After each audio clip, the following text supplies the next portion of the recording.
Pernah nggak sih Anda baru aja dapat sebuah pencapaian luar biasa, mungkin dapat promosi, proyek yang sukses besar, atau sekedar pujian tulus dari atasan? Tapi bukannya ngerasa bangga, Anda malah diam-diam ngerasa deg-degan? Ada suara kecil di kepala yang bisik-bisik, "Duh, ini mah cuma lagi hoki aja. Besok-besok pasti mereka nyadar kalau saya tuh aslinya nggak bisa apa-apa." Nah, kalau Anda pernah ngerasa kayak seorang penipu yang cuma tinggal nunggu waktu aja buat ketahuan, saya pengen Anda tahu satu hal yang super penting. Anda sama sekali nggak sendirian, dan wajar banget ngerasa kayak gitu. Halo semuanya, selamat datang di sesi bedah materi kita kali ini. Saya benar-benar antusias banget karena kita bakal ngebahas sesuatu yang rasanya pernah dialami sama hampir semua orang yang lagi ngejar mimpi atau karir mereka. Fokus kita hari ini adalah mengupas tuntas perasaan gak mampu yang suka tiba-tiba muncul itu. Dan yang paling penting, belajar gimana caranya supaya kita berhenti nyabotase diri kita sendiri. Kita bakal membedah sebuah panduan riset tentang cara menaklukkan sindrom imposter dan menemukan harmoni di dalam batin kita. Siapin diri Anda ya, karena apa yang bakal kita bahas ini bisa banget ngubah cara Anda ngelihat diri Anda sendiri. Oke, mari kita langsung bedah aja topik ini. Apa sih sebenarnya sindrom imposter itu?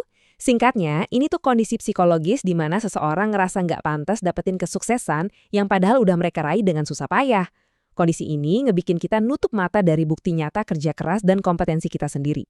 Alih-alih bilang, wah saya berhasil karena saya memang mampu dan kerja keras, orang dengan sindrom ini malah nyari alasan eksternal. Mereka mungkin, kebetulan aja lagi beruntung, atau kayaknya orang-orang aja yang salah nilai saya. Ini tuh ironi banget loh, bukti nyata di depan mata, tapi kalah sama keraguan di dalam hati yang sebenarnya nggak ada dasarnya sama sekali. Ada satu kutipan dari sumber materi kita yang bener-bener ngena banget. Bunyinya gini, kesuksesan terasa seperti sebuah kebetulan yang menakutkan karena kamu merasa harus terus berpura-pura pintar agar tidak mengecewakan orang lain. Coba deh bayangin seberapa berat beban emosional di balik kalimat itu. Ini bukan sekedar rasa kurang pede biasa loh, ini bener-bener bikin capek mental.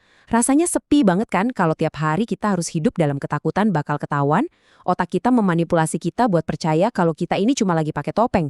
Dan kapan aja topeng itu bisa copot di depan semua orang. Kalau Anda ngerasa ini tuh cuma kelemahan pribadi Anda yang bikin malu, coba deh perhatiin angka ini, 1978. Perasaan ini tuh bukan cacat karakter yang cuma Anda doang yang punya.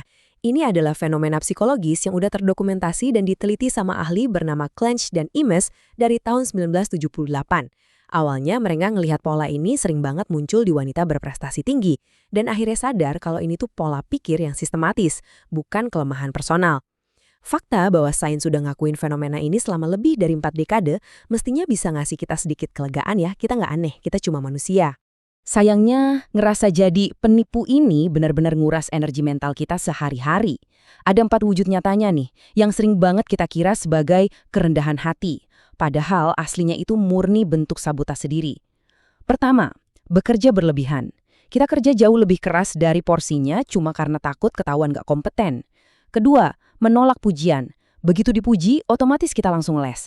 Enggak kok, ini kan dibantuin si A. Ketiga, takut mengambil peluang.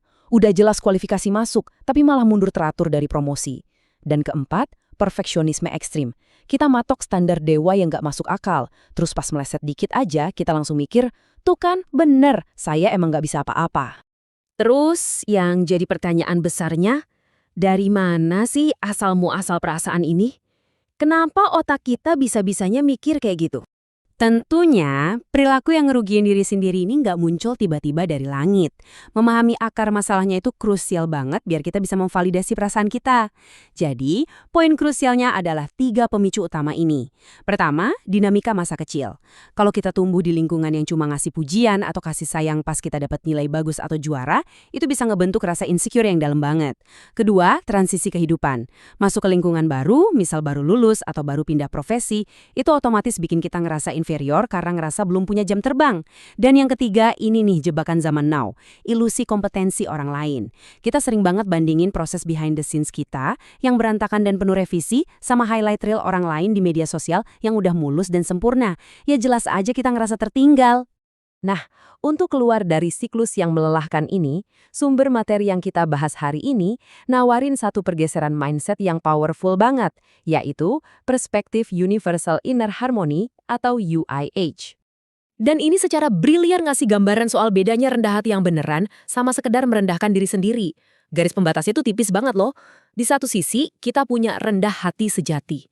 Artinya, Anda sadar penuh kalau Anda masih harus banyak belajar, tapi di waktu yang sama, Anda mengakui dan bangga kalau pencapaian Anda hari ini adalah murni hasil keringat dan kerja keras Anda sendiri.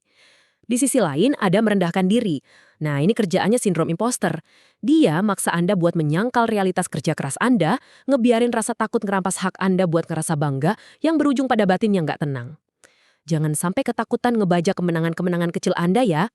Mari kita lanjut dan lihat gimana pemahaman filosofis tadi bisa kita ubah jadi langkah-langkah nyata dan praktis buat kehidupan sehari-hari. Ada 3 langkah praktis yang actionable banget nih buat ngebukam suara-suara negatif di kepala kita. Langkah pertama adalah bikin yang namanya lembar bukti. Langkah kedua, kita harus secara sadar mengubah narasi internal kita.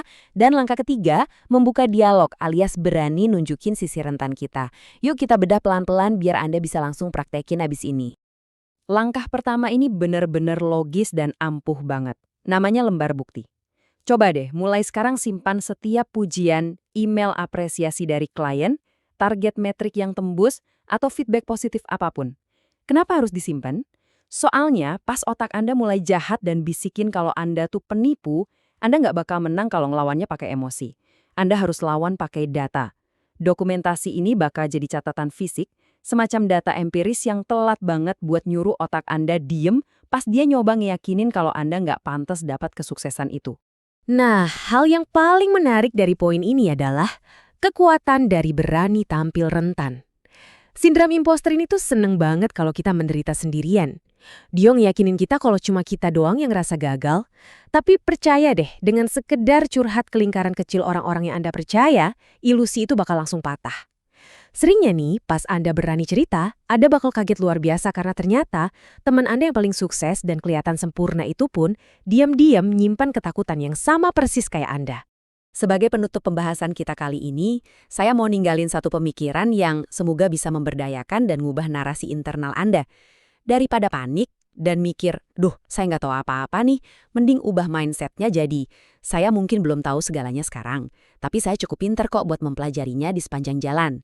Ingat ya, Anda ada di posisi sekarang bukan karena hoki, tapi karena Anda memang pantas ada di situ. Nah, pertanyaan saya buat direnungin hari ini. Kesuksesan mana sih dari masa lalu Anda yang selama ini selalu Anda sangkal?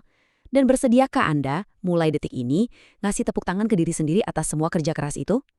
Terima kasih banyak udah ngikutin sesi bedah materi ini sampai akhir, dan sampai jumpa di pembahasan seru kita selanjutnya.